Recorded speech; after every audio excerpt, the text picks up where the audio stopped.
Well,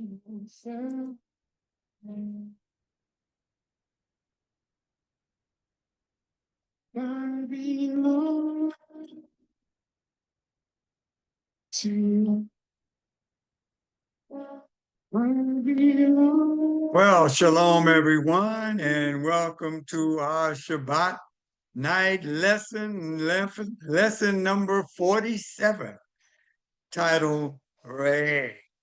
And we're going to have a great time in the Lord on tonight as we study to show ourselves approved, workmen not ashamed of our hire, rightly dividing the words of truth.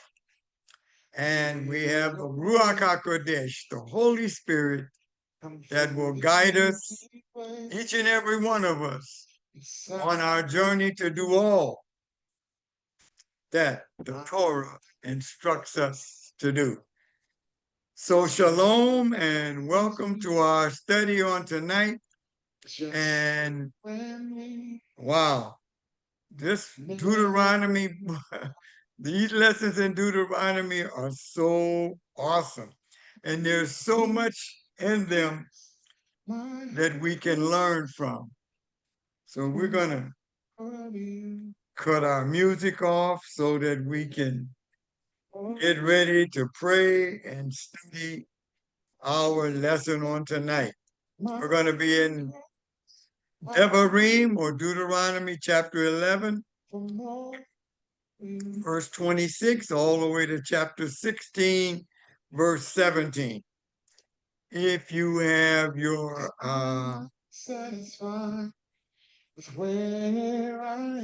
communion elements, make sure that you have them ready, and we're going to take them and begin our lesson tonight. So, let me kill my music. Yeah. I got a late start on my music today, and I'm sorry about that because I needed more time. But in any case, here we are. Shalom to my sister. I see she has joined us, and my wife and others here at the residence that I'm in have joined us. And so we're going to participate in what we call the sacrament of the holy portion, what we call communion. So we know that on the night before Yeshua's death, he took the bread of the meal and he passed it around each and every one a part of the loaf and told them to take this and eat, for it was symbolic of his body that would be broken for each and every one of us. And so they ate and we eat.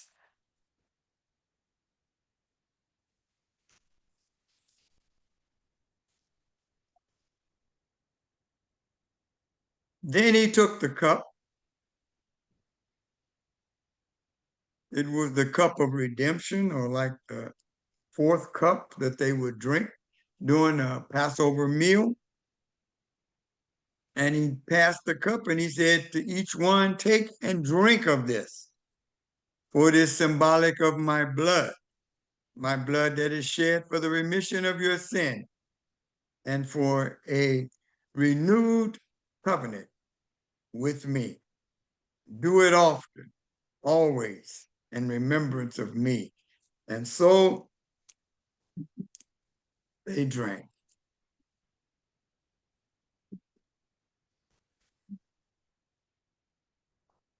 Shaul reminded us that whenever we gather together and we do that, blessings will flow. And because we don't do it, Then he said that Then he there's, said that there's oh, I'm hearing backfeed. Mute yourself, Mandaleo, mute yourself. I'm here. So we want to make sure that as we continue on our lesson, we don't have much time. Let me look at my calendar. Wow. We have next week, the 5th, the 12th, the 19th. So we got 48, 49, 50, 51. Oh, are we going to make it? We might have to do 2 lessons. 51, 52. So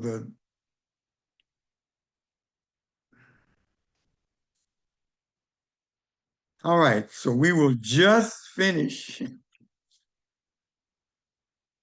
And so the 10th,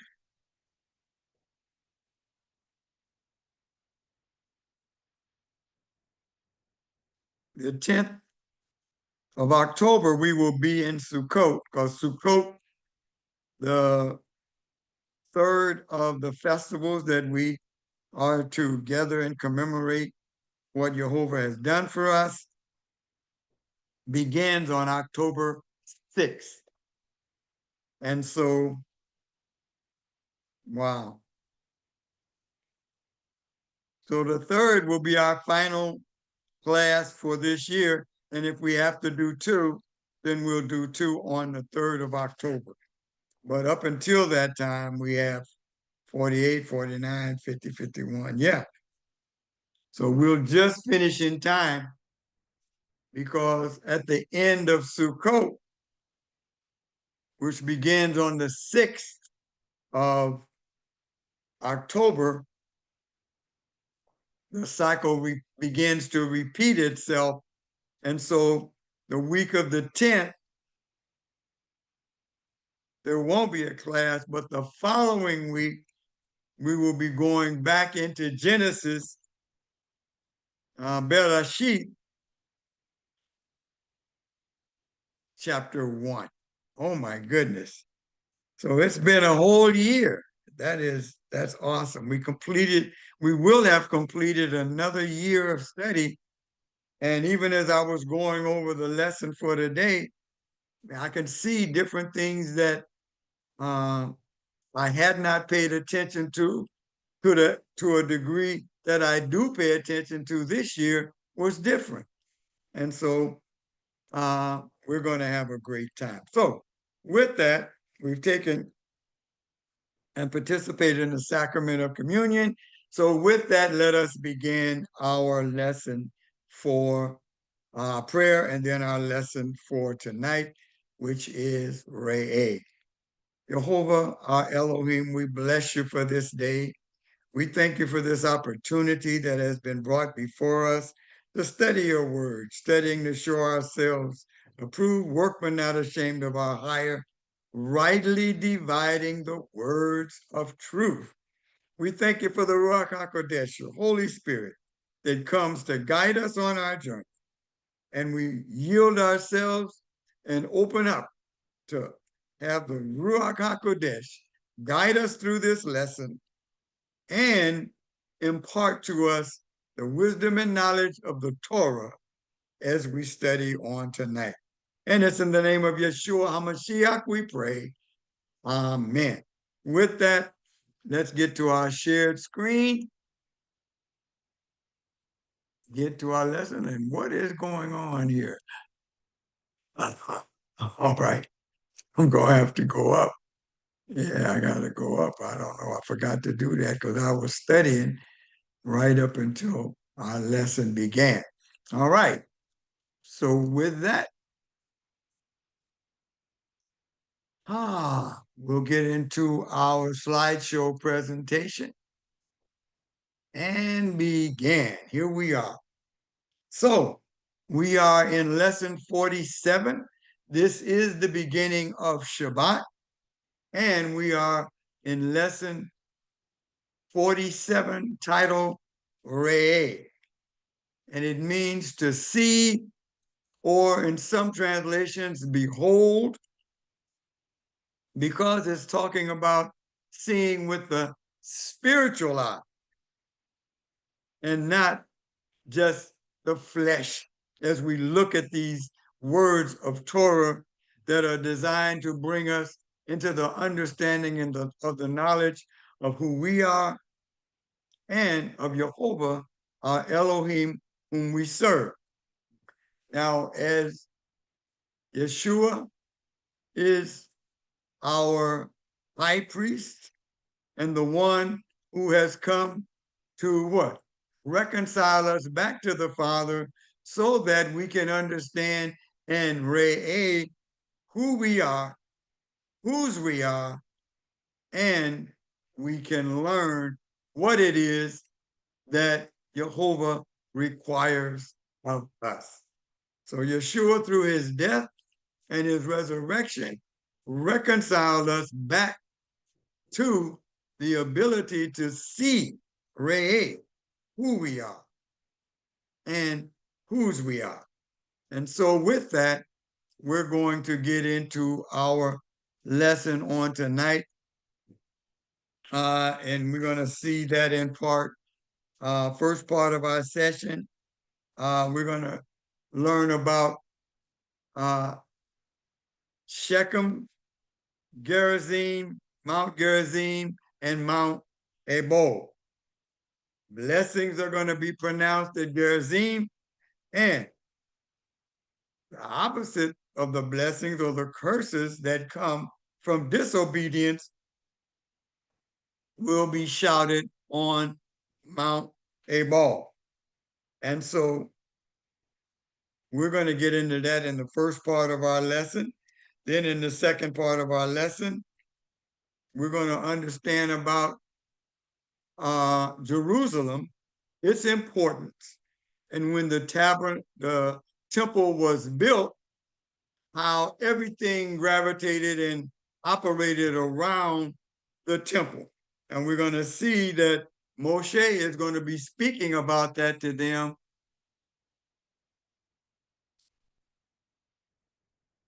Okay, someone else just joined us.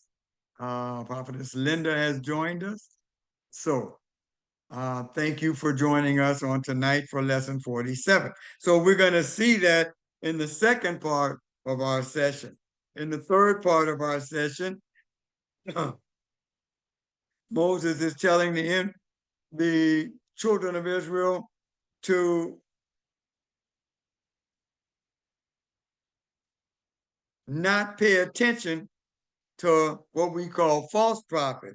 And a false prophet is one which we're going to see today, is one who does not recognize that Yeshua is Messiah. So the scriptures basically tell us that if they don't recognize Yeshua as Messiah, then the words that they are speaking are not for us. And so that is very important for us to see as we go through this lesson on tonight. The fourth part of our lesson is going to deal with the different practices that the children of Israel will see when they cross over the Jordan and enter the land of the peoples of that land, and how they are to look at that and what they are to do with that. Any idols or anything they see, they are to completely destroy. And he's spoken about that before, but now he brings it up again. Once again, they're listening to these lessons orally, presented to them.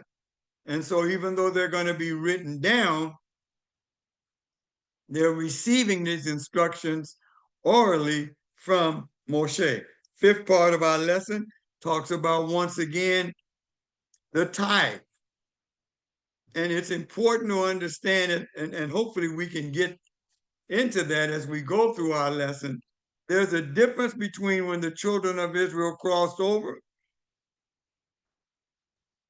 in how they were going to be able to deal with the tabernacle. Remember, they're crossing over, they're fighting. And as they are fighting, there may not be time to assemble the tabernacle. So the Levites will still gather and make sure the holy articles remain that way, but they may not have time to, in fact, assemble the tabernacle and the courtyard around it. They may not have time to do that. So many of Moses' instructions that he's giving them will be after they capture all of the land. And once they capture all of the land, then they will find a place that they will designate as that place that they will come and gather together. But during these battles and wars that they're going to be a part of, and until the land has been divided and secured, then they're going to be allowed to do certain things that are going to be forbidden once the tabernacle is reestablished and later the temple is built. And so as we're reading that, we want to be mindful of the fact that the picture we're going to see next, this is when they were on what? The west side, the east side, the Jordan. They could still do this because they had control of all the land around it. But once they cross over the Jordan, then they're going to be in a constant state of war. And so the tabernacle may not, in fact, be reconstructed for a large portion of time. And so we're going to see that as we go into our lesson tonight. And then we're going to get into the sixth part of our lesson, which basically deals with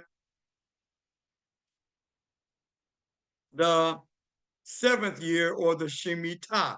Once again, these things are going to be started to be calculated from when all the land has been secured.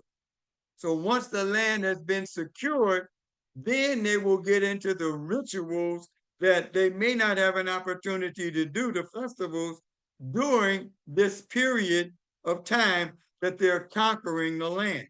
And basically, it was like 14 years of battle before they had been given rest and secured the land, for which they could then begin to establish the festivals and the tabernacle at a secure location. And then in the seventh part of our session, we're going to talk about,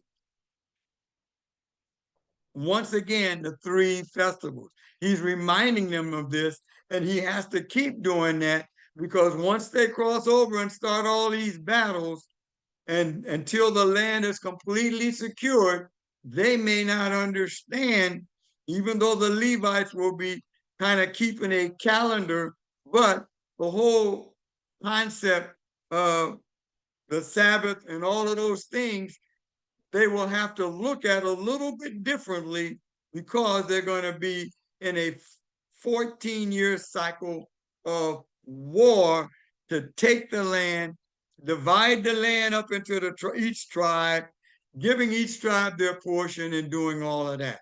So that helps us understand why Moshe is speaking as he is speaking to them, because he realizes that there is going to be a sequence of time when the tabernacle may not be constructed.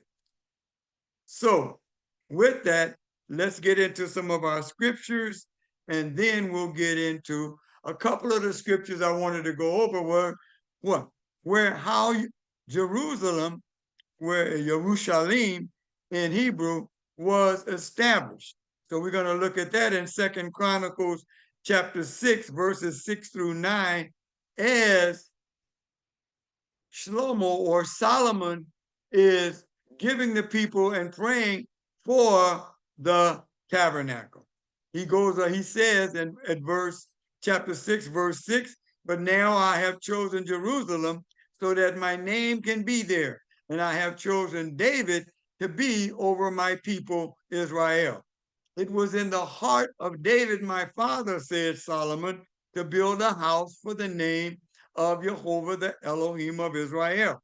But Jehovah said to David, my father, although it was in your heart to build a house for my name, and you did well that it was in your heart, nevertheless, you will not build a house. Rather, you will father a son, and it will be he who will build the house for my name.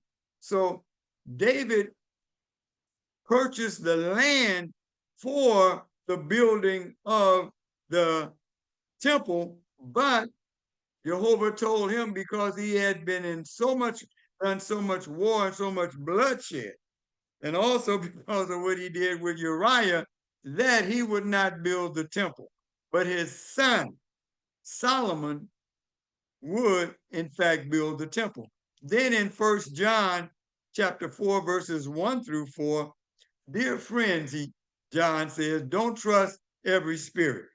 On the contrary, test the spirits to see whether they are from Elohim, because many false prophets have gone out into the world, and we're going to see that in our lesson tonight. Remember, Moshe is considered a prophet, and Jehovah told him to listen to him. Well, Moshe is going to talk about one that's coming after him. And when he comes, he's going to reveal truth to them, and they are to listen to this prophet, which we know is Yeshua. Then John goes on to say, every spirit which acknowledges that Yeshua the Messiah came as a human being is from Elohim. So he's basically disassociating from all the Jewish people that did not accept Yeshua as Messiah, and saying that whatever they're teaching from this point on, don't listen to them, but follow Torah. He says, in fact, this is the spirit of the anti-Messiah, or what we call the Antichrist. That is the one who does not acknowledge that Yeshua is Messiah. He said, you have heard that he is coming. Well, he's now here, meaning the Antichrist. And he's in the world already.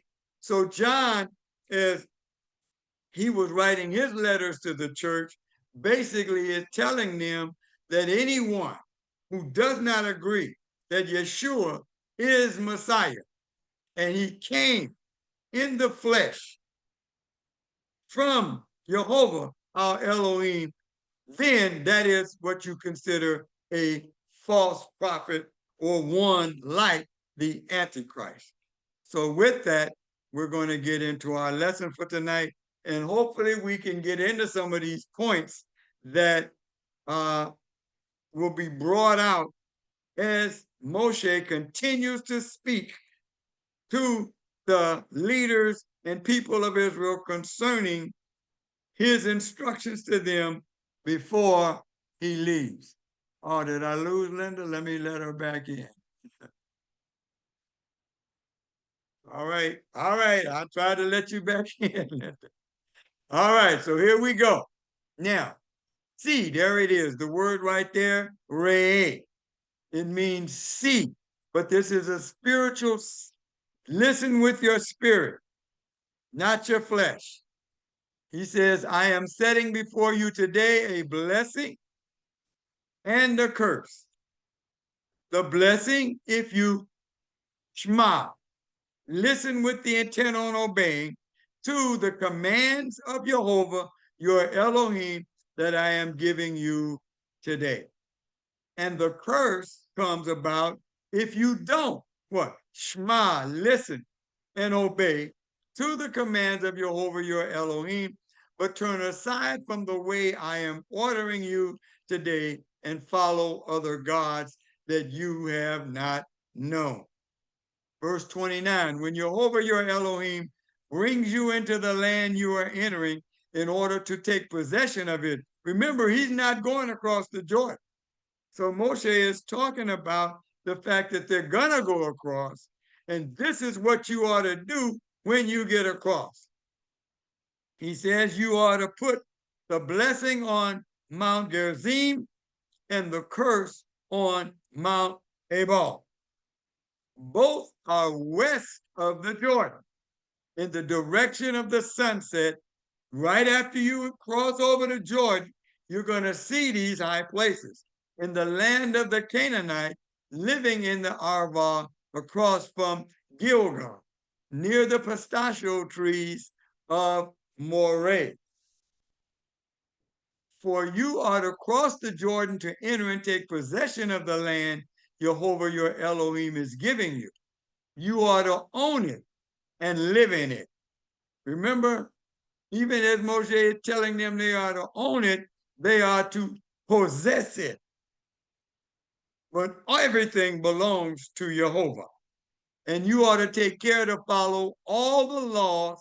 And in some translations, it says, all of the Torah and rulings that I am setting before you today. So once again, he's reminding them, look at this spiritually. You're going to take this land.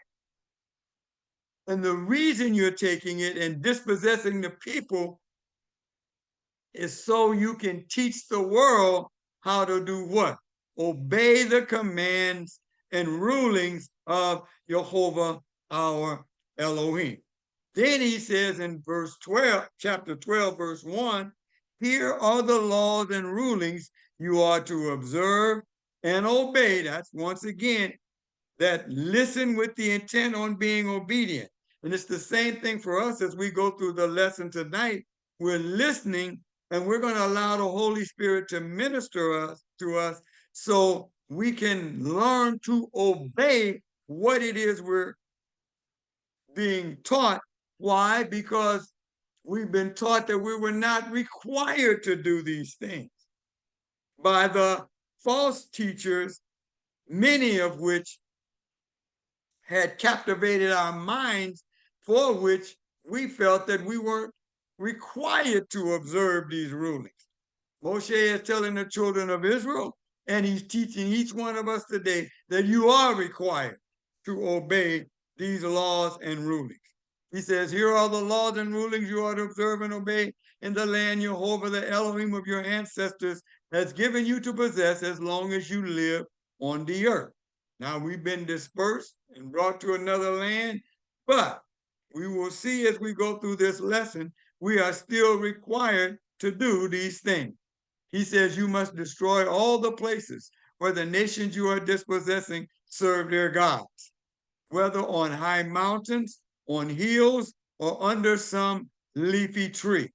Break down their altars, smash their standing stones to pieces, burn up their sacred poles completely, and cut down the carved images of their gods. Once they enter into the land, they're going to come to these high places, and they're going to see these false carvings, these totem poles, and all these kind of things that these people have gone and built up on mountains that they worship. And they are to completely destroy them. You're not to take any part of it. You ought to burn it up. If it's stone, bust it up. If it's wood, burn it up. If it's a tree that they've made all these carvings on the tree, tear the tree down and burn it up. Nothing that they have been doing is right because they're doing things that Jehovah has forbidden. And you going into the land, it's forbidden for you to do anything other than destroy these statues, stones, whatever they are, destroy. He said, exterminate their name from the place. In other words, whatever they're doing, get rid of it. We go on as we complete the first part of our session. He said, but you are not to treat Jehovah your Elohim this way. Whether you are to come to the place where Jehovah your Elohim will put his name. Once again, the reason he's telling them that is because when they cross over the Jordan and begin all these battles, they may not be able to reconstruct the tabernacle. And so once they have come to rest in the land, the tabernacle will be rebuilt, and that is where they will come. However, Moshe is looking into the future when the temple will be built by Solomon. So the reason David said that he wanted to build a place is because the tabernacle was falling apart and had to be continually repaired. So he wanted to make it out of stone so that that would not be the case. And so then David is going to purchase this land in what was known at that time as land of the Jebusite. He's going to purchase that land, and then that is where they will build the temple in the city of Jerusalem.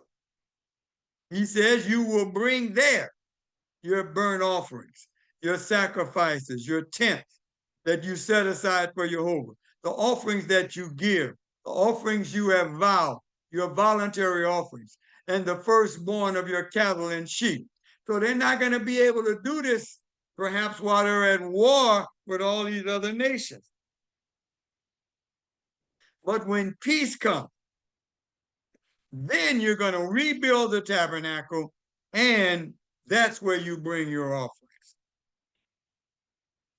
He goes on to say, you will not do things the way we do them here today, where everyone does whatever in his own opinion seems right. That sounds like they're just not following Torah. No, he's letting them know when you go over into the land, you won't have the tabernacle established. So what you're going to be doing is what you think is right. But that's why when you go up to these high places, you're going to destroy everything up there, because your tendency will be to look at this high elevation place and say, I want to do something for Jehovah here. Well, he's letting you know that that period of time will only last until peace comes. Then they're going to build once again the tabernacle at a location. And that's where they will come with all of their offerings and do all those other things that are required in the book of Leviticus. He says, because you haven't yet arrived at the rest and inheritance which Jehovah your Elohim is giving you. He's not going to be over there with them.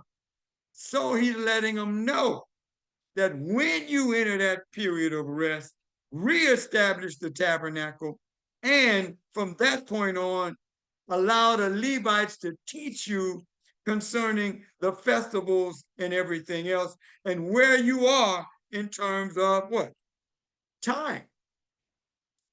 But when you cross the Jordan and live in the land Jehovah your Elohim is having you inherit, and he gives you rest from all your surrounding enemies so that you are living in safety, then you're going to reestablish the tabernacle, and there will later be a place that is going to be made of stone.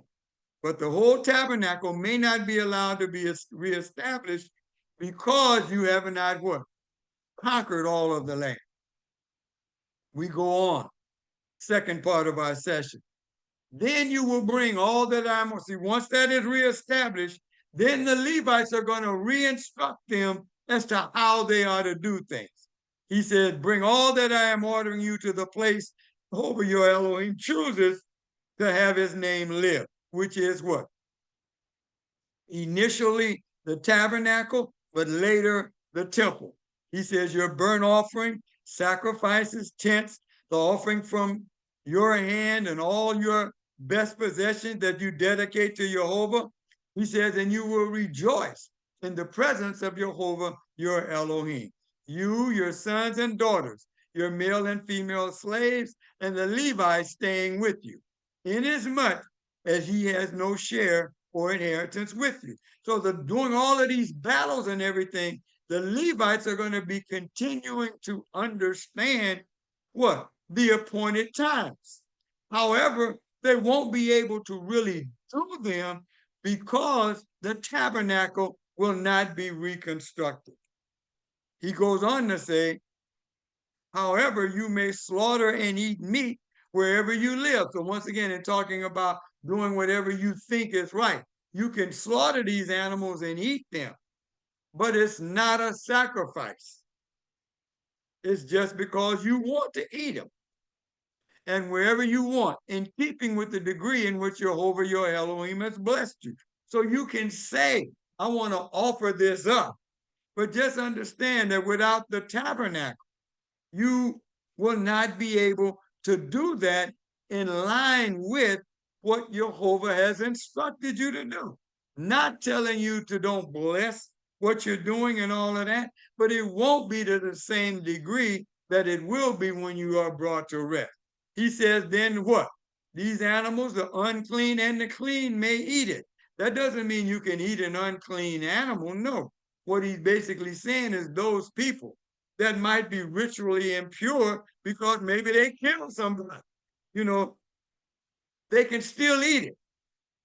But it will change once the tabernacle is reestablished. He says, as if it were a gazelle or a deer. But don't eat the blood. Pour it out on the ground like water. Remember, where they are right now, they don't eat meat unless they go take that animal to the tabernacle to be what? Killed by the priest, and then for whatever particular offering they're making, the meat is then given back to them. But once they cross over, that's not going to be the case. He says, verse 17, you are not to eat on your own property the tenth of your grain, new wine, or olive oil that you set aside for Jehovah, or the firstborn of your cattle or sheep, or any offering you have vowed, or voluntary offering, or the offering from your hand, the vows that you may make. No, you are to eat these in the presence of Jehovah your Elohim, in the place Jehovah your Elohim will choose. So you cannot, even though you can offer that up, it's not the same as what the priest will do. He says, you and your sons and daughters, male and female slaves, and the Levite, who is your guest. And you are to rejoice before Jehovah your Elohim in everything you undertake to do. So it's okay to try and do this, but without the tabernacle or the place that Jehovah has instructed for the purification rites, then this offering is not the same as if the tabernacle were reconstructed. He says, as long as you are living on your property, take care and not to abandon the Levite. So you can eat that part of your crops or these things, but it's not the same because the purification rituals have not taken place. So the Levites who are not going out to war, not having the spoils of the war come to them, make sure you take care of them. Don't abandon them. What you would normally give to them, give it to them. Even though you're not going and taking your tent to the temple, give that first portion to them and let them enjoy it with you. And therefore, a blessing will come from being obedient to doing that. As we complete the second part of our session, when Jehovah your Elohim expands your territory as he has promised you, and you say, I want to eat meat, simply because you want to eat meat, then you may eat meat as much as you want. If the place which Jehovah your Elohim chooses to place his name is too far away from you, then you ought to slaughter animals from your cattle or sheep, which Jehovah has given you, and eat on your own property as much as you want. Eat it as you would a gazelle or a deer. In other words, don't think that this is a ritual whereby you are blessing Jehovah for the food he has given you. No, it's not the same. He said, do not eat it so that things will go well with you and your children after you. Just take care not to eat the blood, for the blood is the life, and you are not to eat the life with the meat. So you don't eat the blood of the animal. You roast it, boil it, do whatever you want, but the blood goes on the ground. And the Levites will show them how to kill the animal in such a way that it will bleed out. He goes on to say, pour it out on the ground. Do not eat the blood, so that things will go well with you and your children after you, as you do as you do what Jehovah sees as right.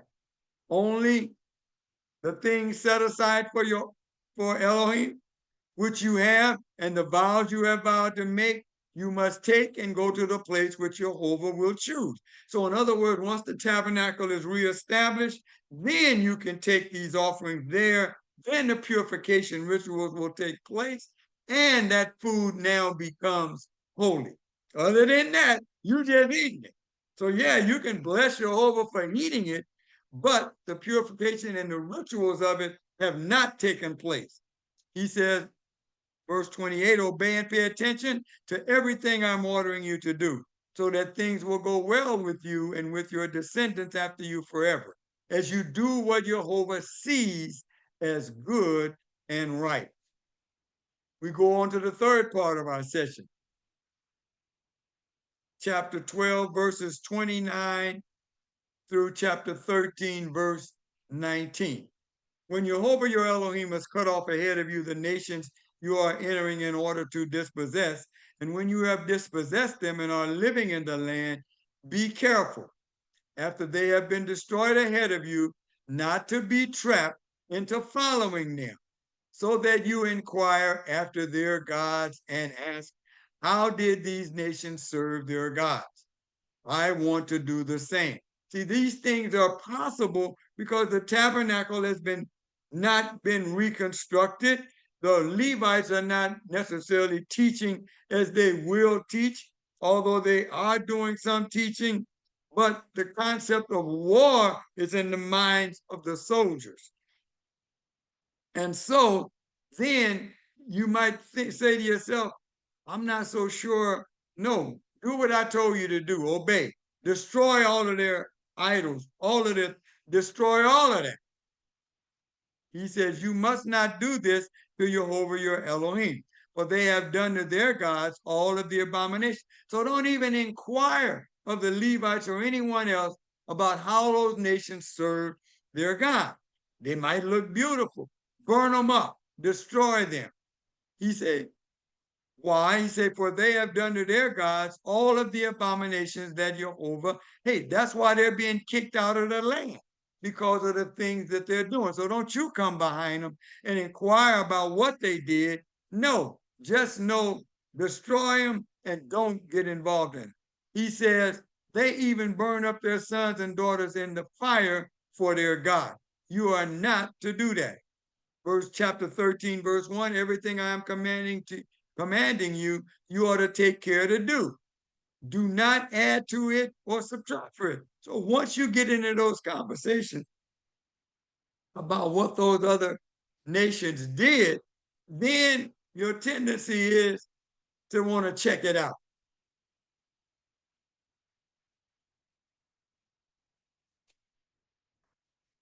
Moshe says, don't do that. Don't have anything to do with that. He says, just do what you have been instructed to do. He goes on to say, verse 2, chapter 2, if a prophet or someone who gets messages while dreaming arises among you and he gives you a sign or a wonder, remember that Jehovah said to his prophets and to other people, he speaks through dreams and visions. But they're supposed to weigh that with the Torah.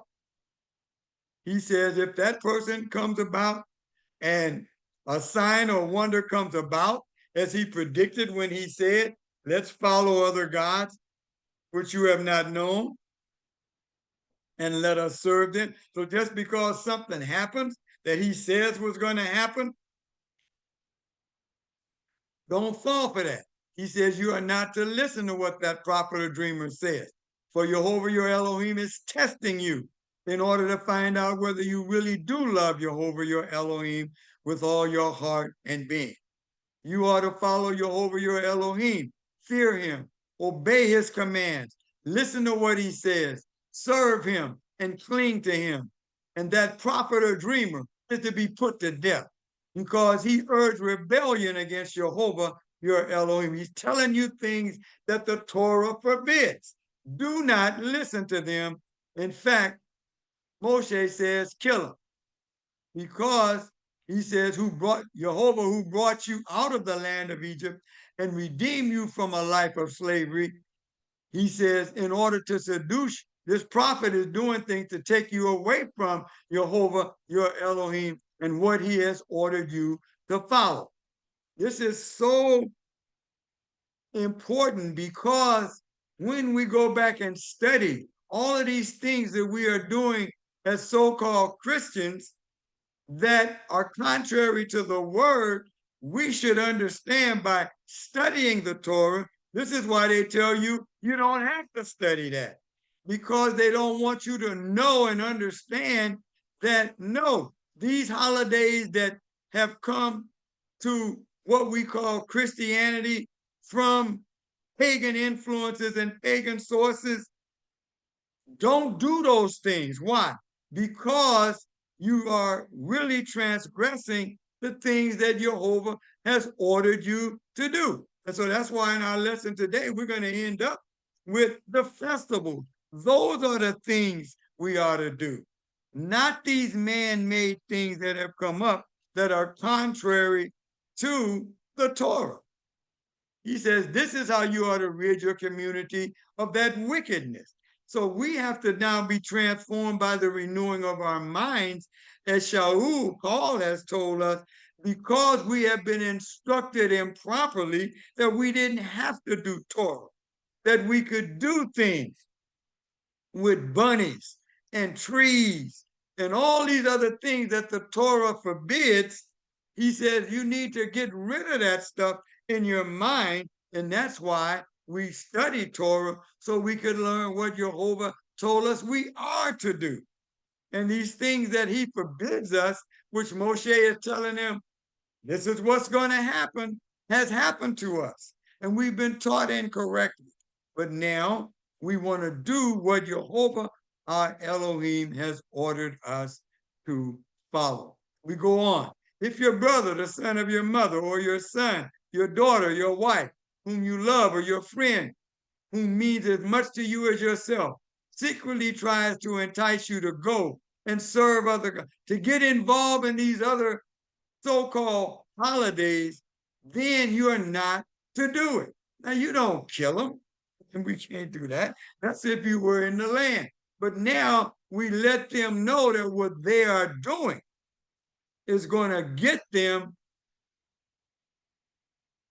in trouble with the Creator. And he tries to entice you to go and serve other gods, which you haven't known, neither you nor your ancestors, gods of the people surrounding you. That's what happened with all of the religious festivals of Christianity. They were brought about through false teachings and combining Jehovah's instructions with pagan worship practices. He says you are not to consent and you are not to listen to him, and you must not pity him or spare him, and you may not conceal him. Rather, this is if you were in the land, you would kill him. Your own hand must be the first one in putting him to death, and afterwards the hands of all the people. You are to stone him to death, because he has tried to draw you away from Jehovah your Elohim, who brought you out of the land of Egypt, out of a life of slavery. Then all Israel will hear about it and be afraid. See, this is if you were in the land. Since we're not in the land and we know that we've been caught improperly, we just try to do what? Teach the truth. And let that fall, let the truth fall where it may.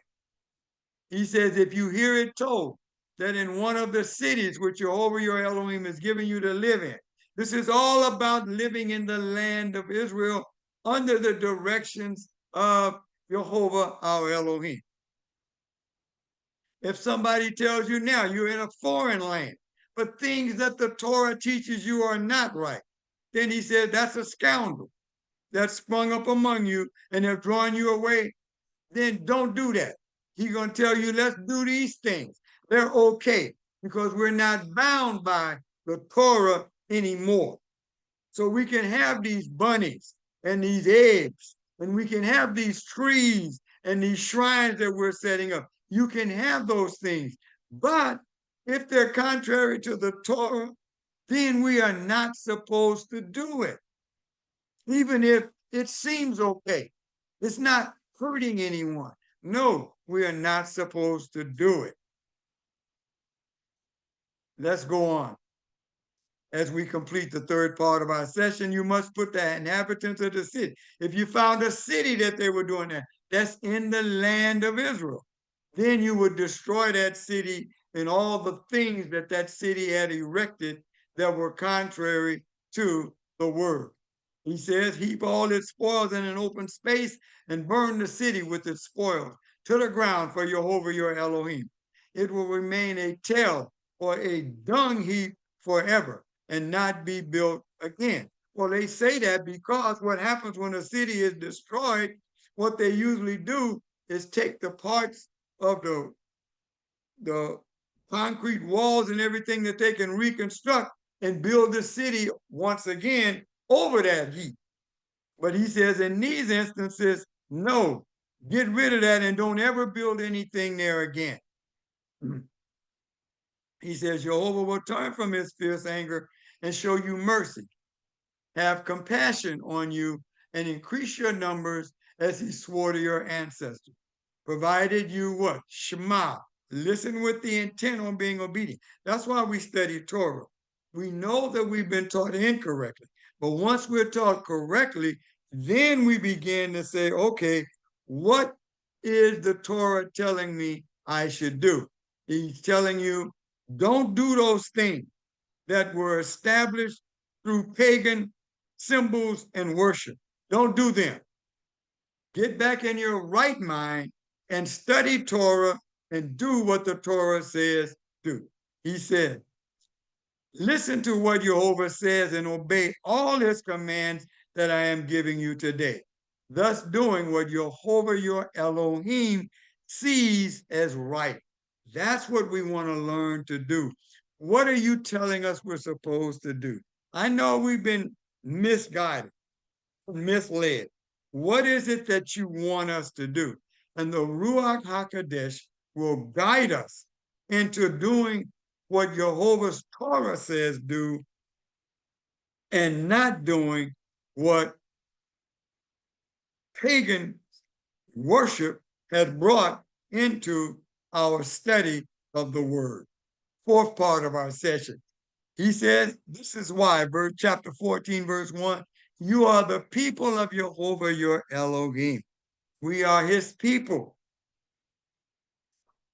sealed with what Yeshua has done for us. He tells, so we are different and we should act differently. He says, you are not to gash your shells or shave your hair above your foreheads in mourning for the dead. This is what pagans do. Don't do that. He says, because you are a people set apart as holy for Jehovah your Elohim. Jehovah your Elohim has chosen you to be his own unique treasure out of all the peoples on the face of the earth. You are not, then he's going to go into what we are, the dietary rules that they have learned in Leviticus. He's going back into that. Well, these rules apply to us because of what Yeshua has done.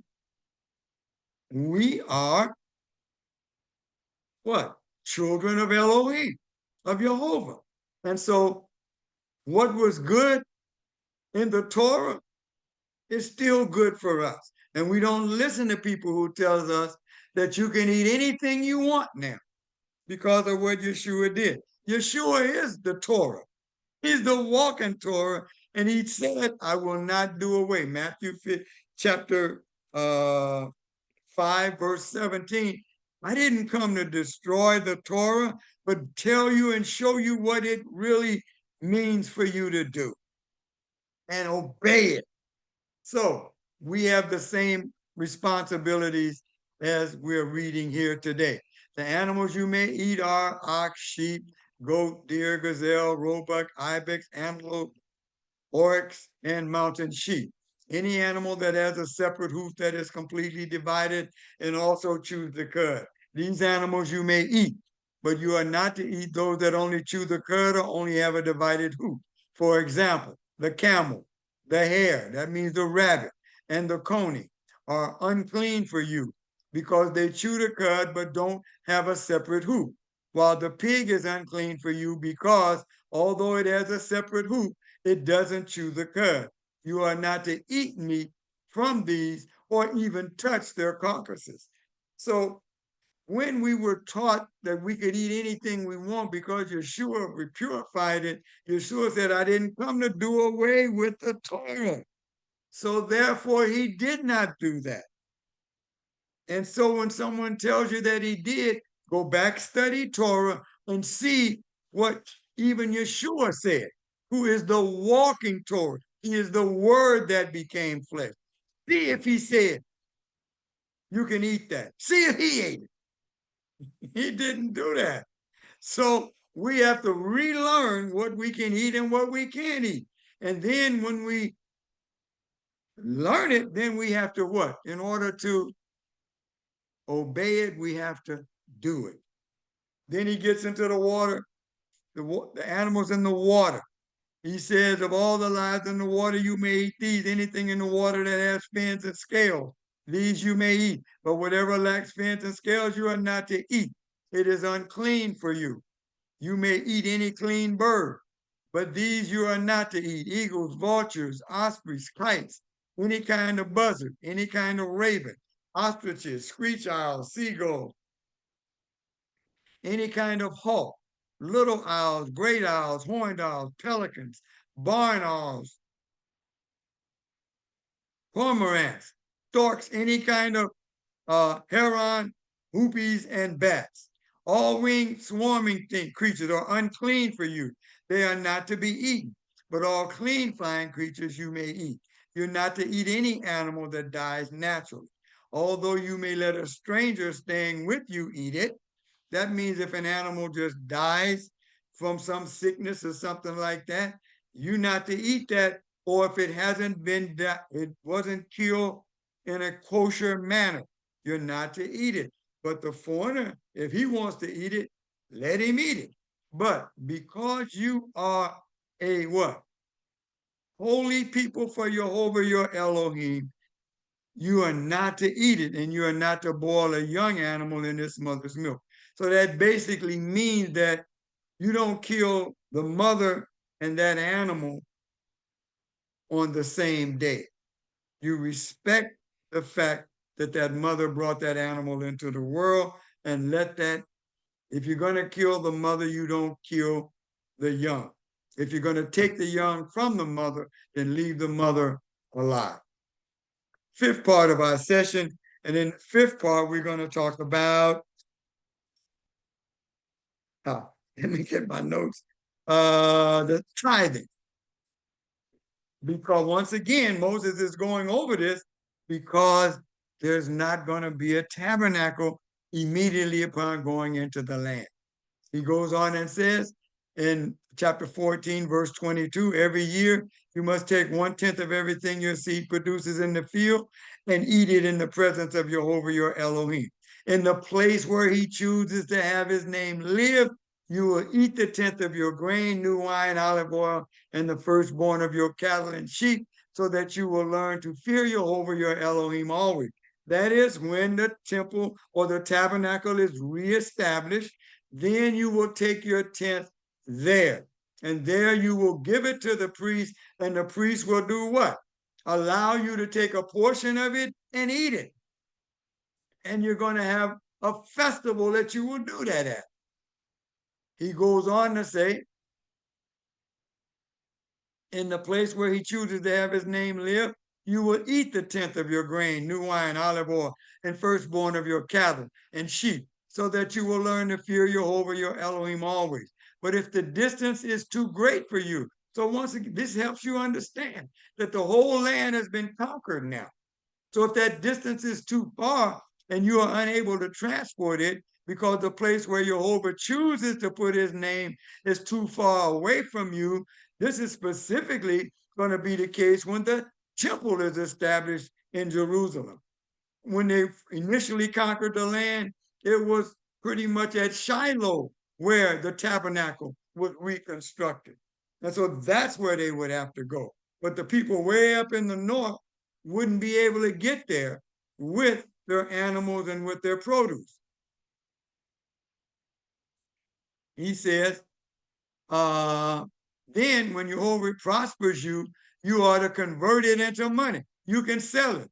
Take the money with you. Go to the place which Jehovah your Elohim will choose and exchange the money for anything you want, cattle, sheep, wine, other intoxicating liquor, or anything you please. And you are to eat there in the presence of Jehovah your Elohim and enjoy yourselves, you and your household. So you would take it there, give your tithe to the priest.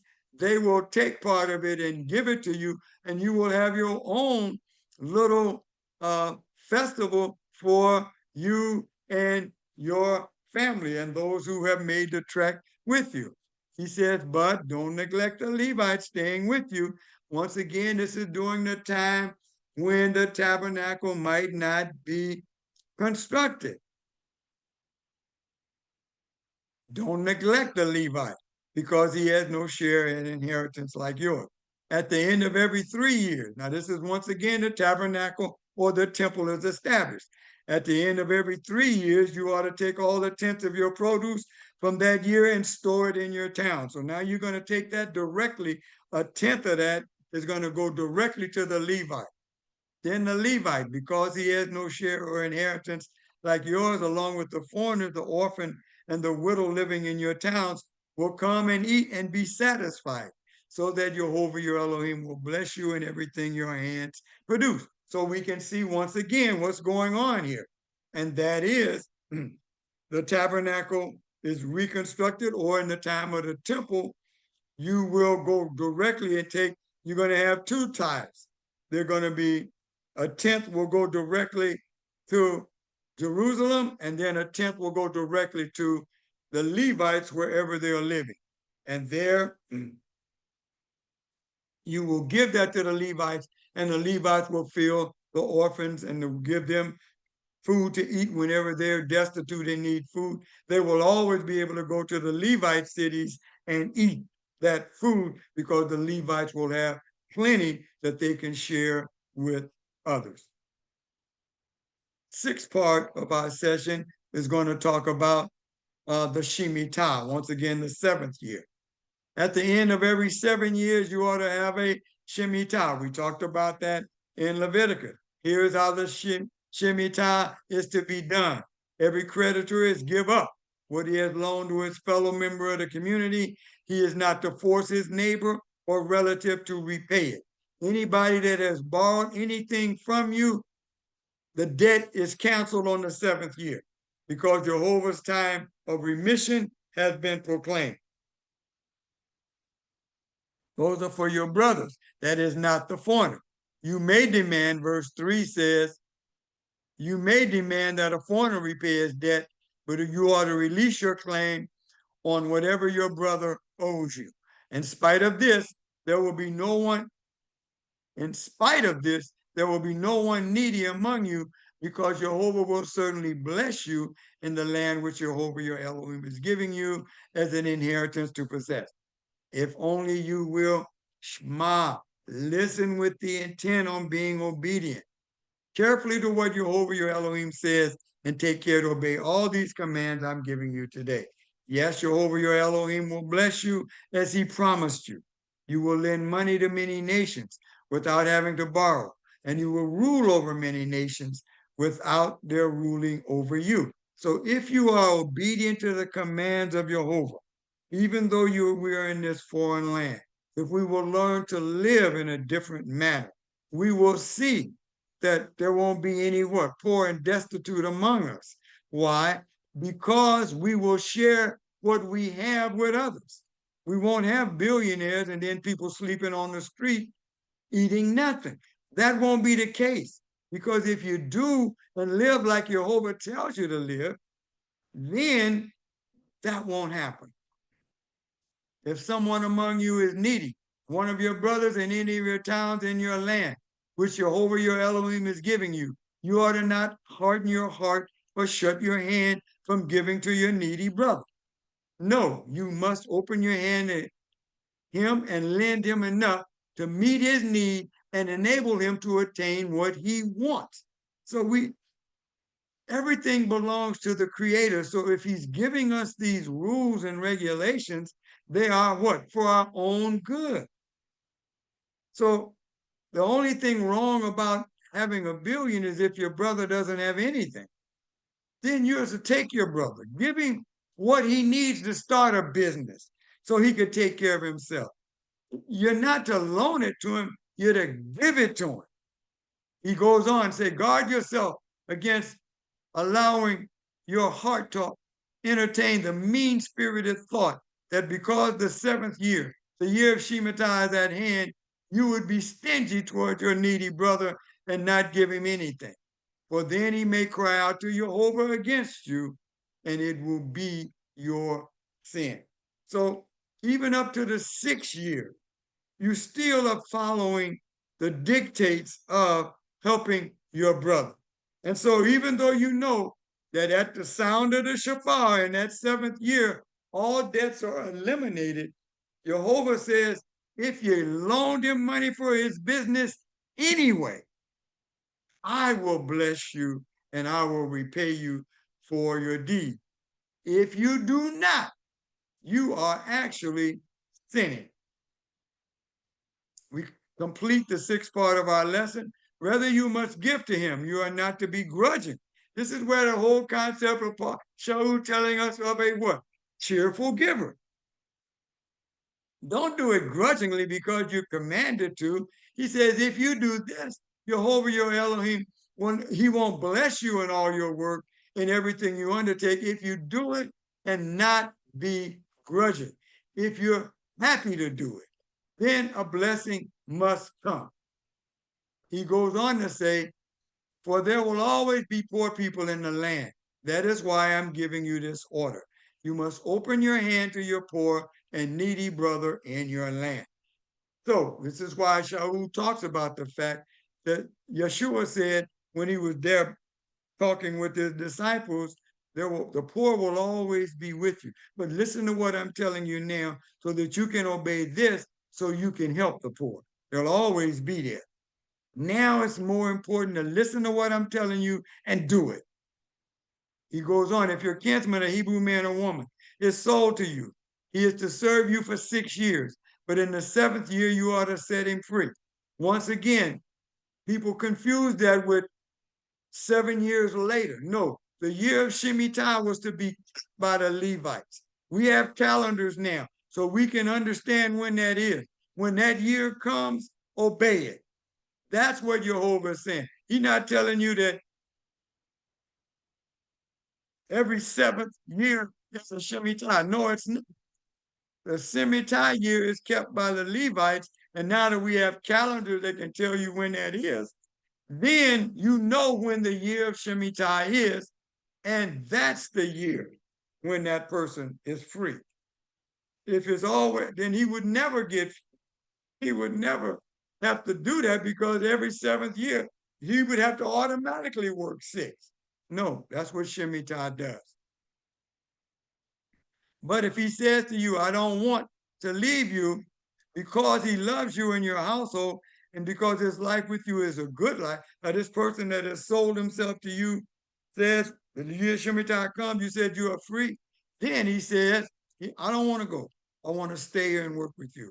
He said, then take an awl, a sharp object, pierce his ear through, right into the door, and he will be your slave forever. Do the same for your female slave. Don't resent it when you set him free.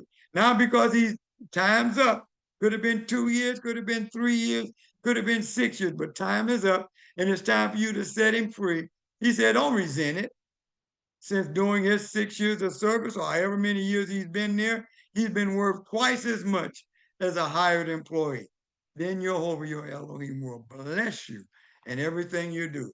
Seventh part of our session as we get ready to complete our lesson from 15:19 all the way to 16:17.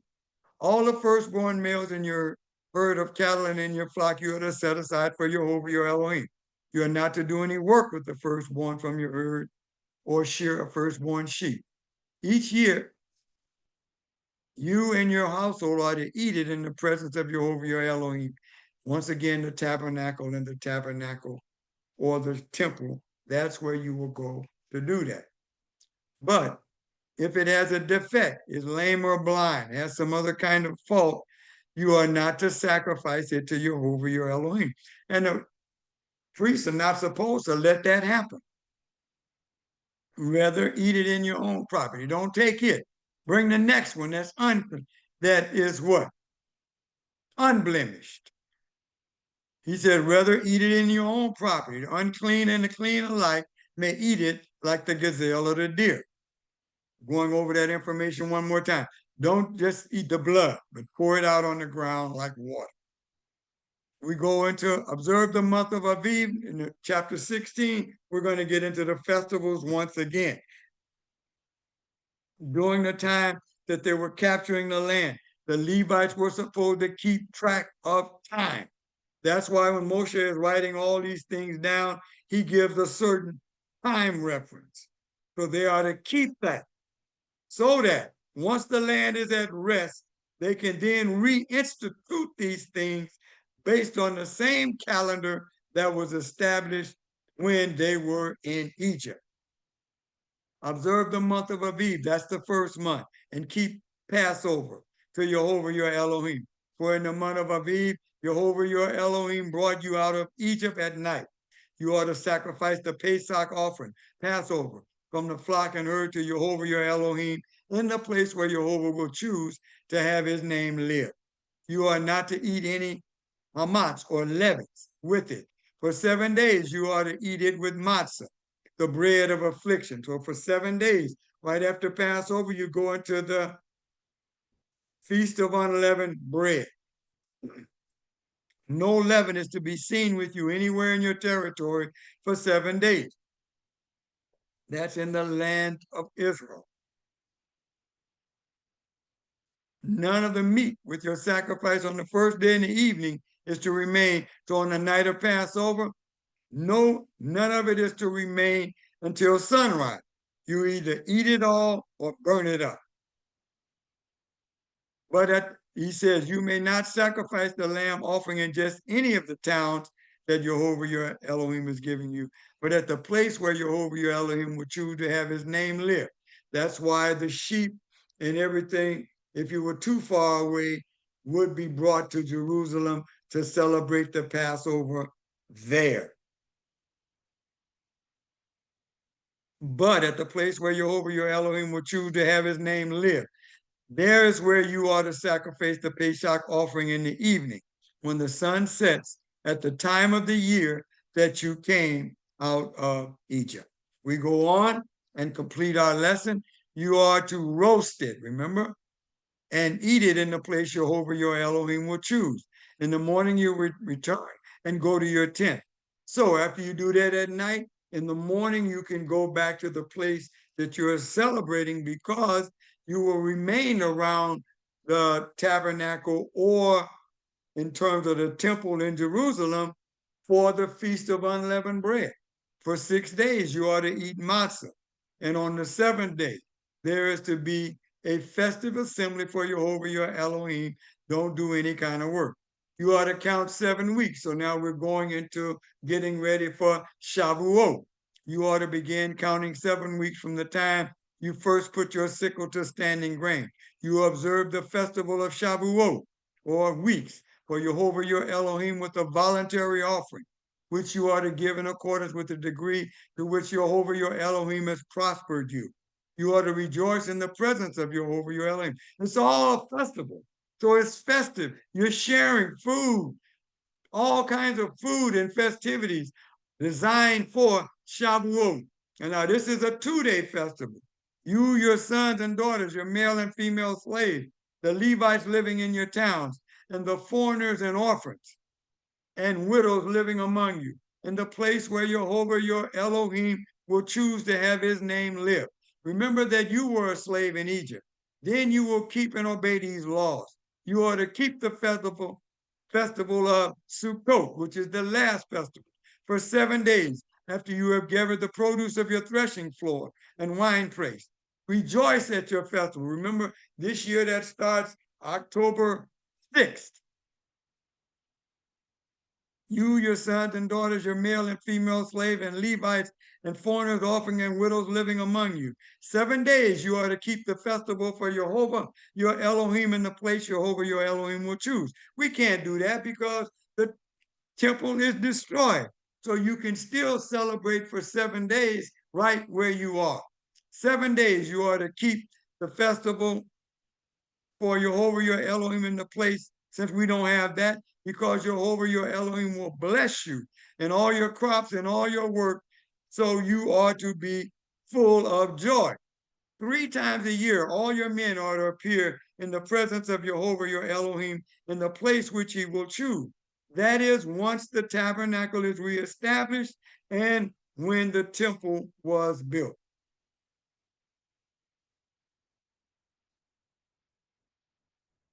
At the festival of Matzah, once again, Pesach and unleavened bread.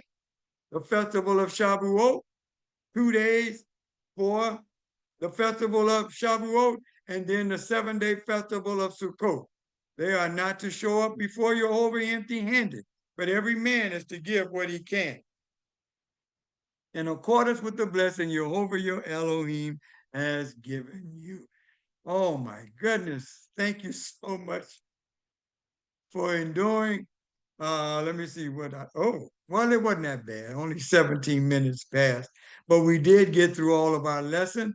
Let's see. Manaleo and Linda didn't have any questions.